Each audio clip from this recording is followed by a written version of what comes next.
Looking for a car you can count on? At AutoMasters, we offer a hand-picked selection of used and certified pre-owned vehicles priced right and ready to drive. With easy financing and expert service, AutoMasters is your trusted dealership from test drive to keys in hand. AutoMasters, driven by trust, powered by service. Visit our website at automasters06.com or stop by today. And oh yeah, tell them Sonya. She say sports. She say sports. She say sports.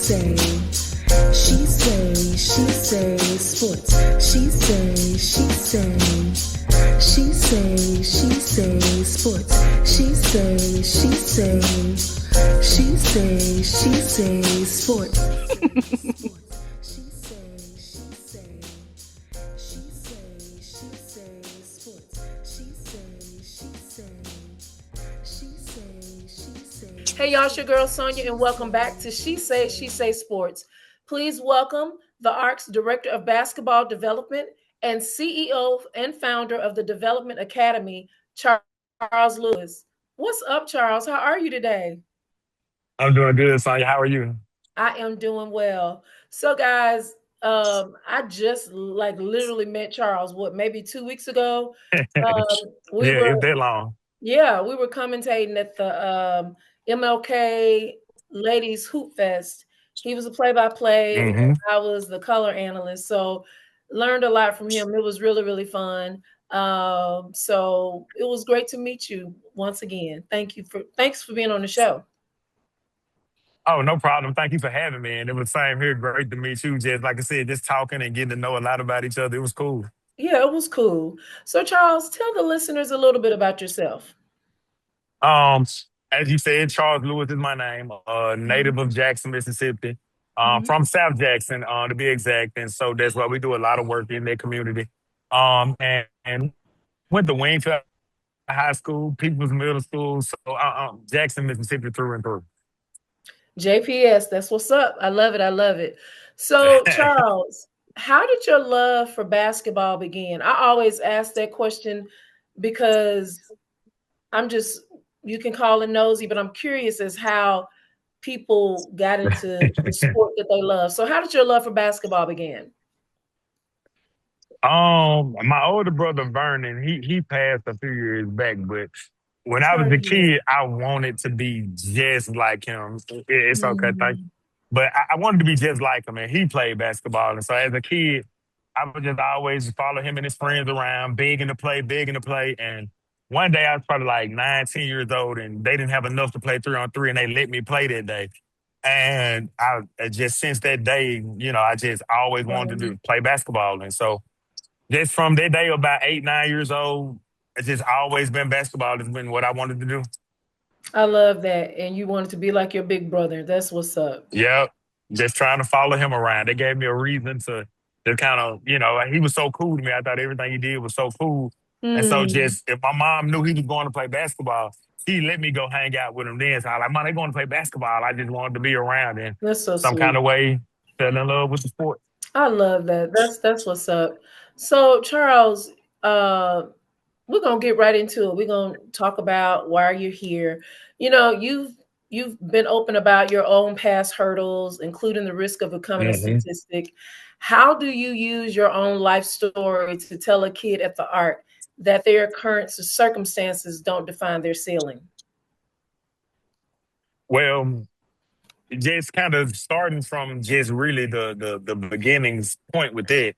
That was Hmm. one of my biggest fears with kids is I didn't want them to know about mistakes I made. But when Mm, God was telling me to do this, he reassured me that those mistakes were made. The things I went through were made because I went through that to help somebody. So don't be ashamed of it. That's going to be the glory right. of my stories.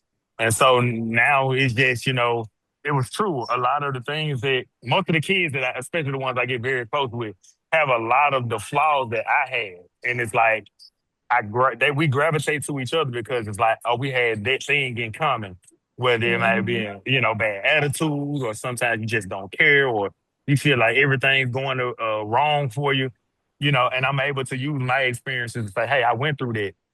Try this. do this. This is what I did to go through it. Or sometimes, hey, I was going through that and I let that situation make me do this, and that was done.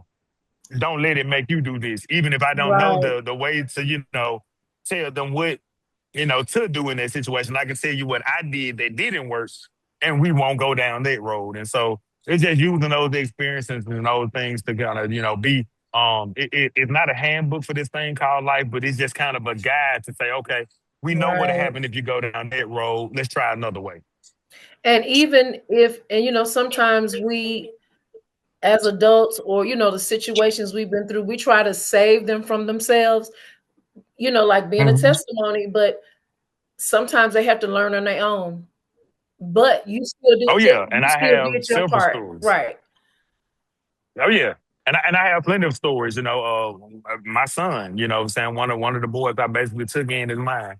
Hmm. He had to go through some things in life for him Hmm. to come back and say, "Oh, now everything you told me, I realize it." And he's one of the top players playing basketball in college right now. But I love it. what he went through, Mhm. that was when he finally understood what I had been trying to tell him the whole time. So everybody doesn't just, it's not a magic wand where everybody that walks through the door is, oh my God, they Right. turned around. No, sometimes they turn around and go right back where they came from, and then have to Hmm. bump their head and realize that you just hope when they bump their head that they didn't bust their head, they just bumped it. And, Right. hopefully So, got. Coach, as a proud product of JPS, you've seen the challenges of this city firsthand. How does being a native son change the way you connect with the youth at the ARC, I'm sorry, compared to a coach who might be coming in from the outside? Um, the connection is there because we have the same experiences in these same Hmm. same streets, these same places, these same gyms, these same games. It's so much of the same. And being that, I'm going on 20 years into this training and mentoring thing. And Wow. it's once you've been with so many kids going through so many things, and it's kind of the same Hmm. stories. Like I said, my experiences, and then now my experiences plus another kid or two that went through with their experiences, and so you kind of get a grasp of what's happening, what's going on, what they're going through, and the connection is, hey, it's not much. It's a different time, but it's a lot of the same things that was going on, Hmm. like when we were in school. You know what I'm saying? It's Right. just now technology has made it worse for them because everybody can see it now. We could Everybody. hide some of our mistakes Thank God. now everybody can see it, and thank God. But now everybody can see it, and so they have to go through the fact that, hey, if you get into a fight and you get beat up, it's not just the Hmm. people who saw the fight and all you get is a story. Now, it'll go on TikTok and it'll get a million views, and you're humiliated. And so it's Correct. so many different obstacles and things that they have to go through that now Hmm. we're having to, try to prepare them for with life. And so it's just taking experiences. That's all it is. Like I said, there is no handbook to life. And so you're just taking Hmm. experiences and things that I've been through, things other kids have been through. Because now what I've learned through the programs and through what we've done now is the biggest influences now are the kids that have came through the program before, because they're Hmm. looking at them as like, man, they did this. Even the one. So, Charles, the Development Academy was born out of Uh-huh. obedience to a God-given vision. Looking back at you said 8 years as a specialist? About 12 now. 12 now, okay.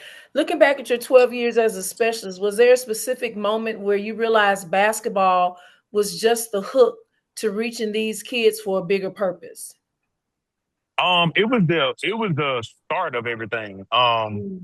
I was kind of just out, just trying to figure out what I was gonna do with my life. And God said, "You gonna, work with the youth."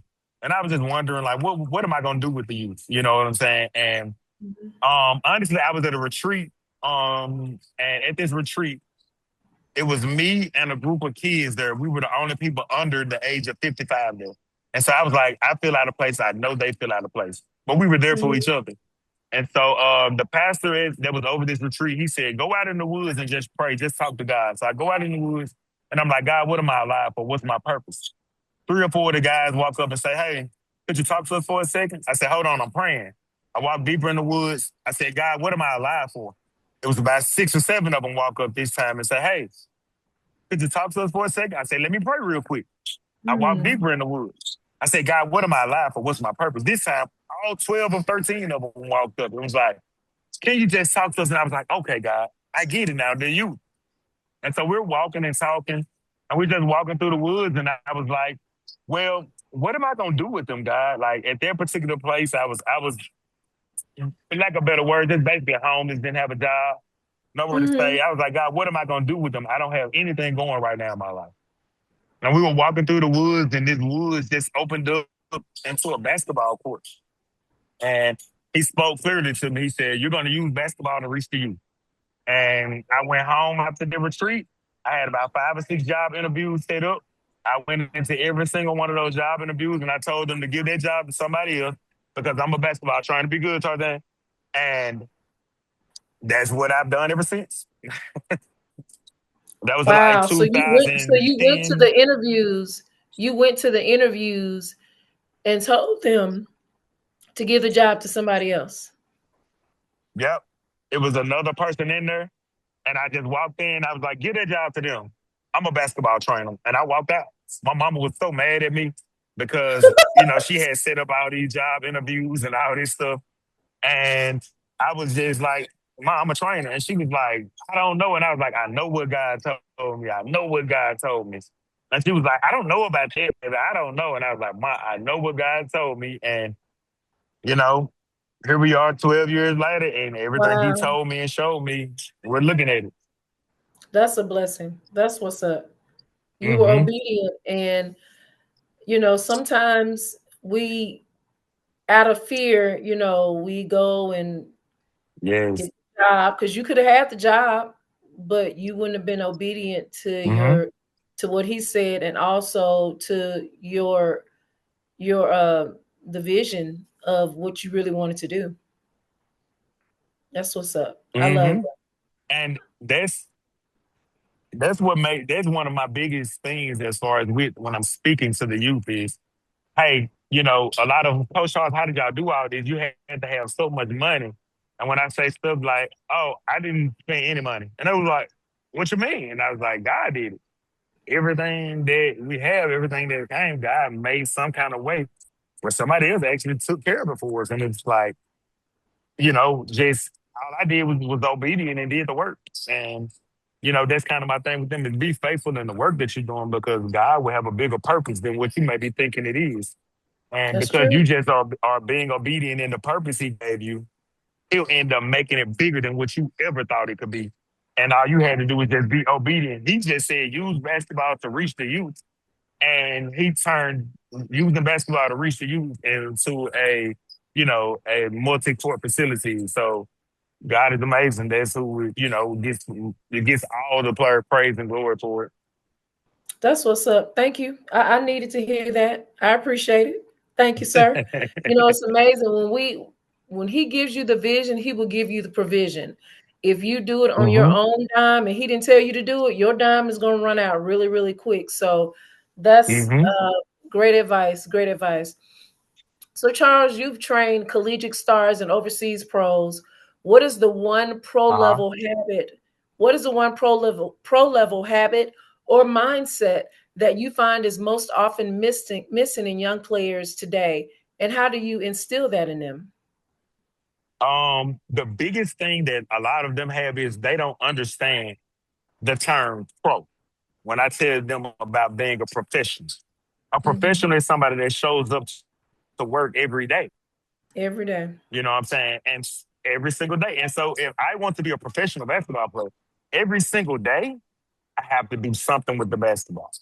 And it's a certain mindset and discipline Mm. that it takes to be able to do that every single day. Madison Booker, when one of her things is if she spends more than 24 hours without touching the basketball, she feels like she got worse. George Marshall, Devin Bates, J.K. Johnson at USM. They are, I have to tell them, y'all chill out sometimes. Take a break. Rest today. You know what I'm saying? Mhm. At John Knight the third, they are constantly always trying to do some kind of work. And those are my players who are on those high levels who are, playing those. And it is a lot more I can just name and mention. But those are my more current ones right now who are like I see all the time, just in the gym working. I got a lot of high school girls that are, and my girls right now are killing it. I will give them their props. My girls right now are killing Mm-hmm. it. They're the most consistent in the gym doing some kind of work daily. And a lot of them are getting opportunities to play basketball after high school. So you're seeing that work pay off. And so my biggest thing is understand that if you want to make this your job, you have to treat it like a job. And like I tell most of my kids, ask your mom and dad, do they feel like going to work every day? But do you see them do it every day? The answer is going to be no, I don't feel like it every day. But I know every day I got to do it. That's what you're gonna have to treat basketball like. I may not feel like it today, but if this is what I want to do every day for the rest of my life, I need to get to it. Then I got to make myself feel like it. So I just love it. And getting to so, it every day. so with you being a trainer, a development basketball coach, Mhm. every day you're doing something without them. You're doing something, I guess, what to learn to teach them or to get better at. What What is your day like in dealing with that? It's basically what you said. Every day it's like I tell people all the time, I like to get out. I'm trying to get away from this life force, but I Mm-hmm. like to actually get out and be in the training. I want to, play defense on you. I want to jump out there. I might pass. I may be, and so my conditioning has to be good. My body has to be right. I got to stretch and get fitness trainers. I got to eat right and I got to drink my water and do all the stuff that I tell them to do. Like I tell them, the game is constantly changing. That people laugh at me. They talk about my dating life, and they was like, "Man, how do you date somebody? All you do?" And I was like, "Yeah, she hates because we go to basketball games all day. That would be the date. And then when I got home, we watch basketball because I'm constantly having to watch it, learn new things. The game is constantly changing. I'm constantly having to Right. watch college basketball to understand what coaches are looking for. You know, um, I'm, Mhm. I'm watching the pro game for my college players to see, hey, what these pro scouts are looking for and what are they looking at. So it's pretty much becomes your life. It takes up a lot of your time and a lot of travel. I got kids Right. that go to school in different states who are like, hey, when you gonna be down here? I need to work on this. And so it takes time where I be in Florida, I may be in Texas, I may have to go to Hattiesburg, I may have to go here or there. And so it's a lot, but like I tell them, so I may feel, hey, I'm tired. I don't want to train. Just Mhm. before I got on the Zoom call, I was training. And, sometimes I may not feel like it, but I wanted to be a trainer, the way God told me to do. And so I'm locked in, I'm doing it. I love it. That's what's up. So, Charles, TDA is described as bigger than basketball. When you're in a Mhm. high intensity training session, how do you weave in lessons about professional development and character without losing the focus on the game? They tie in together. I actually Mhm. pride myself on using basketball to teach life. A lot of my sessions, well, you may be in a basketball situation, but I'm going to refer to something life like this, you know. Um, because like I tell them about work ethic, the work ethic should go every day. You're going to have to do that as an adult when you go to work. You're going to have to do that every Mhm. day. So if you can develop work ethic now, that'll help you in the long run instead of getting work ethic when you have to because you don't have a choice. Mhm. Um, and then just letting them know how the training and basketball teaches character because you're going to have some unfair moments. You know what I'm saying? You're going to have some moments where coach treats this person better than me. Or you'll work a job where the boss may like this person or treat this person better than you. You may work harder, you may do everything right, and they still treat this person better. Hey, that happens in life sometimes. You can't just flash Right. out and lose your job. You got to know how to maneuver through it until you're able to make that move that you're trying to make. And so, it's so many situations in the sport that you can equate to life. It's actually kind of easy because basketball taught me so much with life. You know, Mhm. um, even some of the coaches who got on me the most showed me how the people that are on me the most are probably the ones that believe in me the most because they wouldn't be pushing me to go so hard if they see something in me. And so, Right. some of my people, I feel like, man, he got on my nerves. As an adult, I think it's awesome because I understand now, oh, I get what you were trying to do. I get what you were doing when you were pushing me. And so basketball and life have so many things in So common many. that, Mhm. yeah, it's really kind of easy to put the two and two together. So, Charles, you played an instrumental role in shaping the vision for the ARC. From a basketball Mhm. development standpoint, what makes this facility different from any other gym in the state of Mississippi? Number one, the atmosphere. It Mhm. was it was built on community, love, and a lot of the people. That's why we wanted it in South Jackson. A lot of the work we were doing was in this Mhm. community, and so a lot of the kids that come here were kids when we first started, who are adults now. That come in this same gym. They were there when I was telling them, y'all, we're gonna have a facility one day. I promise y'all we're gonna do this. And it seems Mhm. crazy, but those were the kids that I had that believed in, and it was hundreds of them. So now they're adults who some of them have kids, and it's just restarting everything back over. And so for them to know, hey, this place was just a thought, and now here it is. And so Here it now is. it's a lot more belief into it, and then Mhm. with how we do it is it's based. I want people to feel like family. I want it to feel like communities. So we know people's names. We know your faces when we come in. We're hey, how you doing? We know people's parents because, like I said, a lot of the kids are grown ups now who were coming in. So it's like, boy, I know your grandma. Like your daddy used to come and play, Mhm. and so it's so much other stuff like this tied into it. And so it's the love, and then as far as with the training aspect, the multiple courts, even with as far as the basketball goals that we use, I was thinking about, hey, JPS kids, number one, because it's in Jackson. And I was like, Mhm. they're gonna come here and train. We're gonna go to the Coliseum to have to play the best and show that we're the best. So let's get the goals that the Coliseum has. So they can already be practicing and playing on these goals every day. I So when I love get to the that. Coliseum, that's not a shock to me. I play on this goal Mhm. all the time. Because that was one of the things I heard some of my kids talk about. Like, coach, I need some of the goals like the Coliseum and Jackson State got because they're just different from the other goals. And I get what they're talking about, Mhm. the backdrop behind it and stuff. And so Right. even with small details like that, I was thinking about stuff that kids told me and the process of doing everything. And so when it was like about laying out the vision of what it was kind of just based off, hey, what I thought I needed as a kid when I was an athlete, what I hear kids now saying that they needed. And so it was like, okay, hey, we could use this. And then just hearing the community, safety Mhm. things, safety issues. Hey, if we could do this, it'll be safer. I wanted it to be all basketball courts. But God said, I told you to reach the youth. All the youth don't play basketball. So that's when we started to say, well, you know what? Let's think volleyball. Let's put turf in here for soccer or Mhm. football. We're looking for batting cages and different things like that to add so we can just reach the youth with Right. all different kinds of sports. So it's not just basketball training facility. The goal is to make it a training facility. You know Right. what I'm saying? Exactly. That's open Mhm. to the public to come train and get better at it. Whether you're just coming in for recreation or you coming in to just work with somebody and train, you'll have the opportunity to do either.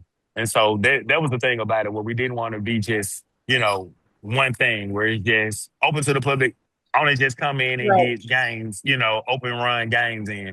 No, we wanted to have a training element. We wanted to have the fitness element, even with the work we do with our senior citizens with the Silver Sneaker. We have the free basketball trainings for kids ages 5 to 8 on Mondays, 6:30 to 7:30. On Thursdays for kids 9 to 12, 6:30 to 7:30. We do volleyball now. We got Soul City Volleyball working with them. Mhm. They're partnering with us and doing it. And so it's just so many different things. With the little league basketball. So guys, y'all doing all right? The Little League basketball and, Rising Stars League that we do for the kids, kindergarten through eighth grade. And so we just have so many things that we have available for kids, just the memberships and different things for the parents, and just having a healthy Mhm. community and, just having a safe place for you to come in, get some workout in. A lot of kids come in and some don't even play a sport or anything. It's just a hangout. It's just all my friends are here. So I'm here. So we got a lounge area where you may just want to watch TV and chill. We got a seating area where, I love if you that. just coming in to hang out, you can hang out. We got ping pong. You got a pool table. We had to hide it because I saw some kids throwing the pool balls. And I was like, nah, let's put that up. But I Yeah. mean, we got so much for the kids to do, and just if you just want to hang out, play a sport, train, do a workout, whatever, we tried to have that available for you. So I love that's kind that. of what made us different. I'm so glad that you all didn't make it one dimension. That's beautiful. I love that. So, Mhm. Charles, the ARC is a nonprofit under New Horizon Ministries. How Uh-huh. does the safe space mission of the ARC impact on a young athlete's mental health and well being before they even step onto the court? Like I said, just the whole when they come in, it's kind of known. I'm making it known to the people, hey, these are our athletes. And so everything about it, once we tell you that, is the standard of your behavior when you come in, Hmm. how you act, your character, all these things. Because we have rules at the gym. It's not just Right. we're a faith-based gym. So when you come in, it's no cursing, there's no acting crazy. So now when I tell you, hey, this is one of my guys, this is one of my athletes. Now it's a responsibility now for you to behave. Make sure Hmm. you keeping others, doing what they're supposed to do. And then, like you said, we're checking in on your mental health.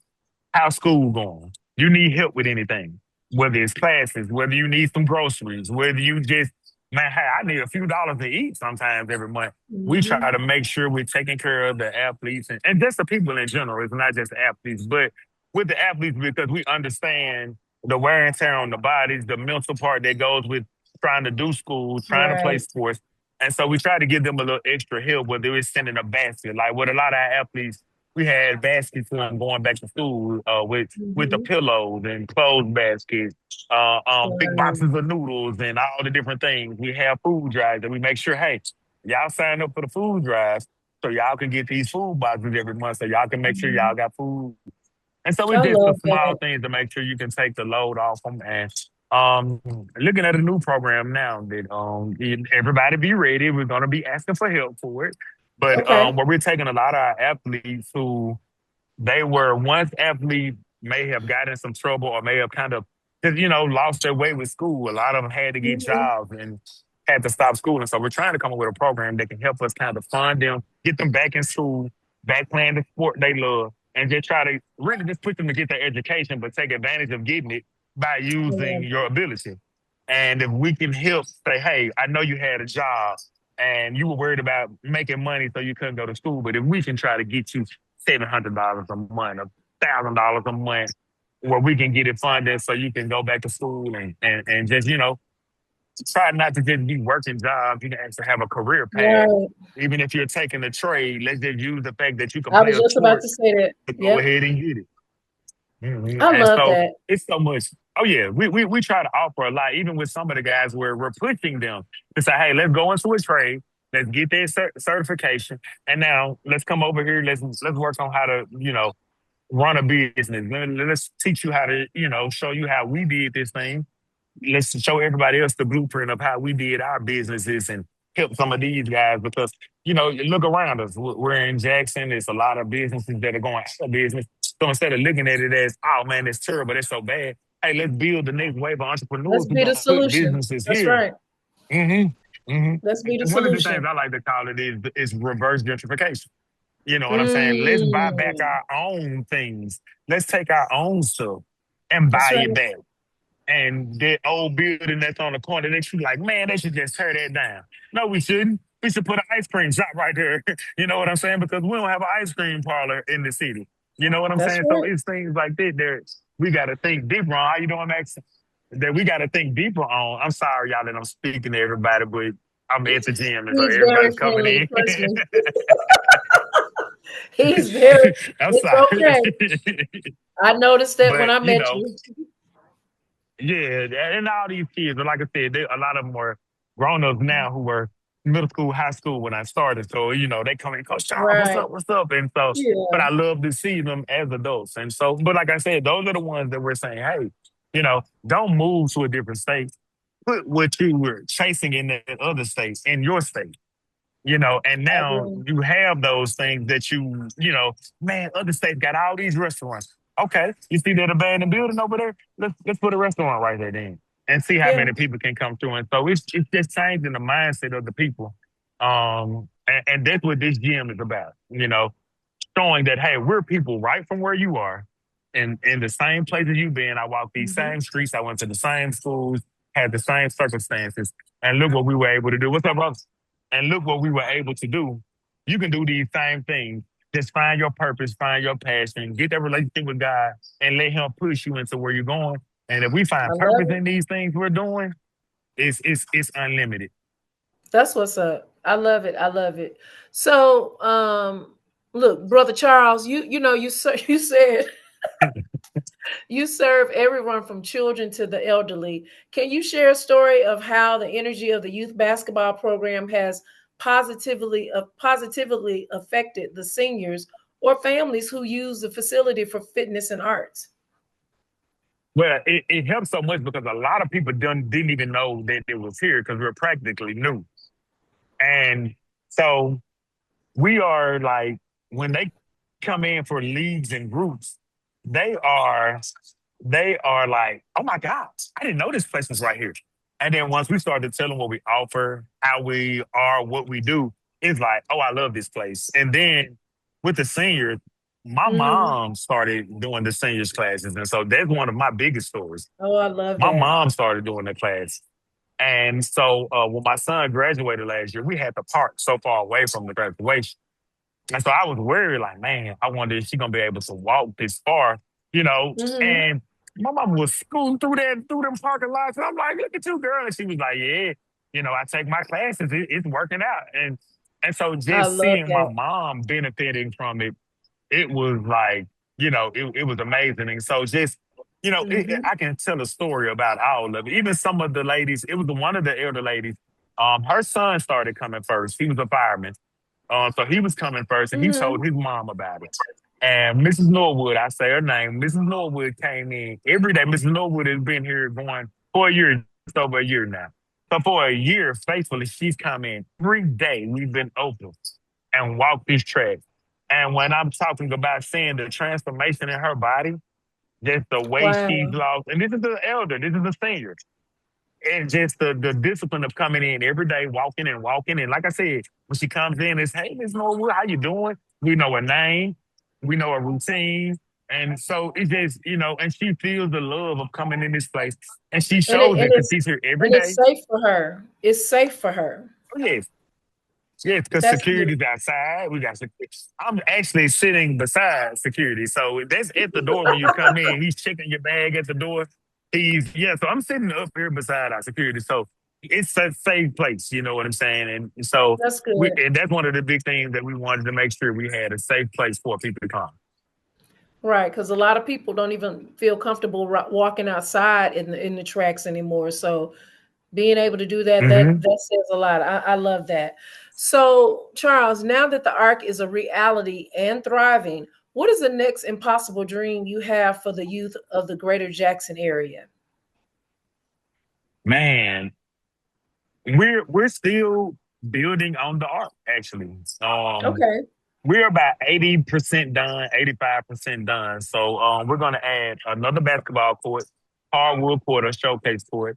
I'm going to add some bathrooms, extra bathrooms, and showers Hmm. and stuff in the back.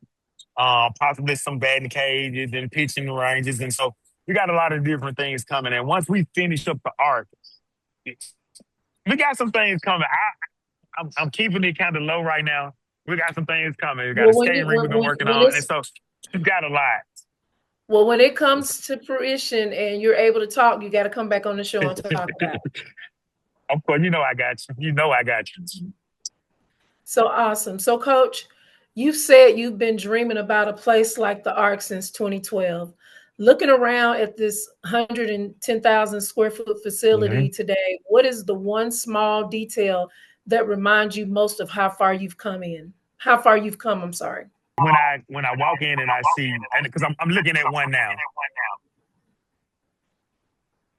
I see a kid who was there in the beginning process, Hmm. and they are now here to see everything that I was talking about, and they make it so amazing because it kind of. Like you said, it lets you know how far you've gone because I'm like, man, how old were you? And they were like, Coach, I was 12. And I'm 25 now. And I'm like, whoa, Wow. like, it's, and so that's the part that kind of lets, cause I just was doing the work. I wasn't thinking about the years or the time. You just working it, and then, Mhm. they're the ones when you see your, another thing is when I'm looking at kids who are older, younger siblings that are now going through the same process. Oh And it's like, yeah. man, and that kid was a baby at the old gym, and they were like, "Man, I remember that hot gym. I'm glad we're not there no more."